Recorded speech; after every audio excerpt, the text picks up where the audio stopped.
Hey, what's up, guys? I think you are wanting a mantle. You want to do it yourself? Okay. Well, I'm gonna show you how I did it. So I have some white oak lumber here, three pieces: the top, the bottom, and the face. Notice that the face is a little bit longer than the top and bottom because I'm gonna make a cut right here and right here. I'll tell you why later we're gonna make those cuts, but for now, let's take the top and bottom and cut it down to size. The top and bottom is going to be 7.5 inches, so that's what you see me doing now, cutting that down. So for the face, I'm going with 6 inches, so you'll see me cut that down to 6.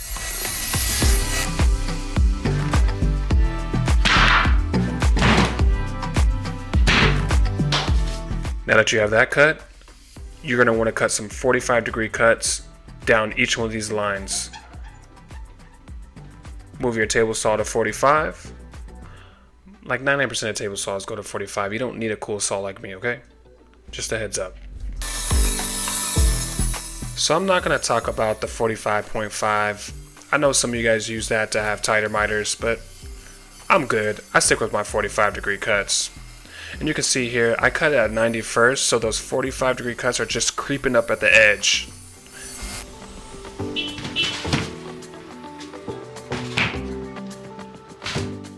Double check those miter cuts. They need to be super sharp, almost cutting your finger. Now it's time for some more 45-degree cuts. You're going to cut that edge right down that path there. You can do that for that side and also that side. Now you can take it to the table saw and do this. I love my track saw, so I'm gonna use a track saw. That ensures that I'm going all the way through. Everything's gonna be the right size, nice and square. But again, you can take it to the table saw and cut it down. I prefer this method. By the way, if you don't have a track saw, you need to invest now. This tool is my favorite. 40-volt Makita. Ugh. So now you have your edges, and those are at the wrong degree there. You want to cut the 45 that way. So now you can take it over your table saw and trim it up there. Now you see why I left that middle piece long. Look at the grain flow on that. Now that everything's cut up, throw some packing tape or some painter's tape. Tape up those miters like so. This is my favorite part. Flipping it over. Beautiful. Now get some measuring tape to measure the inside of that face. I have this cool little $5 tool that shows me the exact measurement, but you can use some measuring tape. Cut down some plywood because you're going to use that as your brackets and also your inner supports. So make sure you have some 3/4 inch plywood.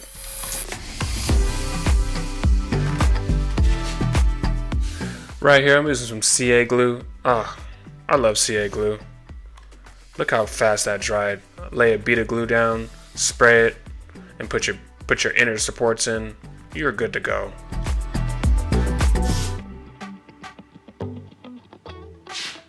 What those inner supports do is hold the mantle when you fold it over, which I'm going to show you shortly after I layer this glue down the miters. I also layer some glue where that fold is going to meet that inner support. And watch me fold away.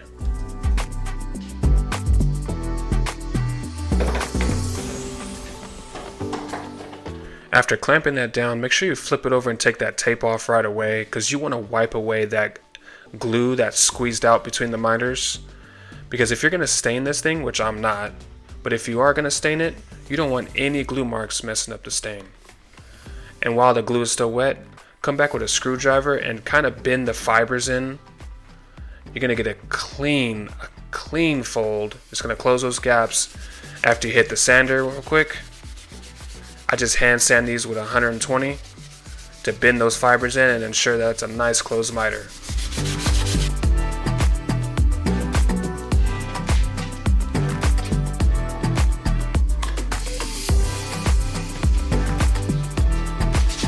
The reason why I like to do this when the glue's still wet is because those fibers just end up drying on each other and it becomes a nice tight closure there.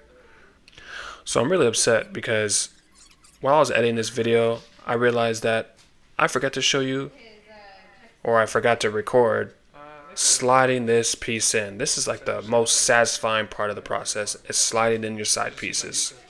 But I messed that up. So look at it now. Dang it. Oh, gosh, you missed the good part.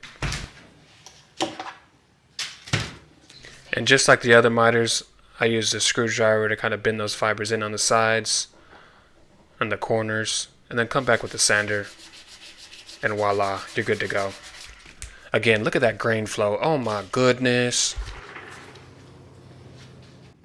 So for some reason I overcomplicate this process. Because I leave the sides a little bit longer, I have to cut them after. Now you could have just taken it to the miter saw and cut it to the exact size that you need, but I could overcomplicate things by being overly complicated.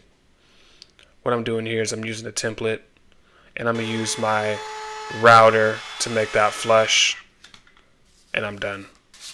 But again, you can take it to the miter saw, cut it to size, and glue it at the right size.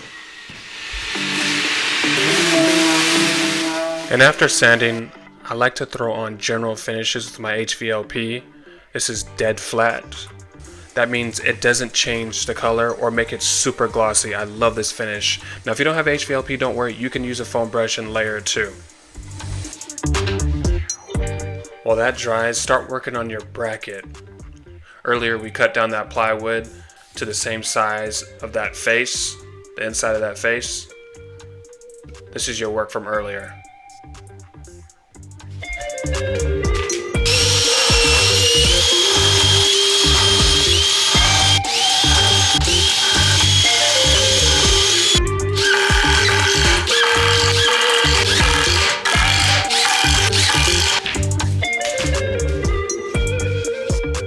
It's time to take that bracket and find those studs, get it nice and leveled.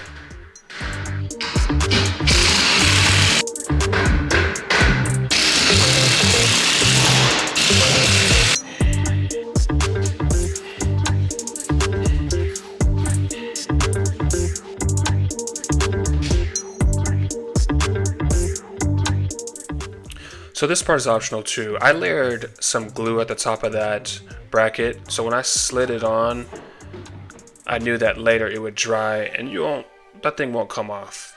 You can either put some pins or some screws as an alternative, because if you want to remove that later, you can just pop the screws out and you're good to go. But check it out, you now know how to make a mantle. And yes, I didn't just make this mantle, I made these shelves and this cabinet too. Haha! But you have to go follow my Instagram to learn those.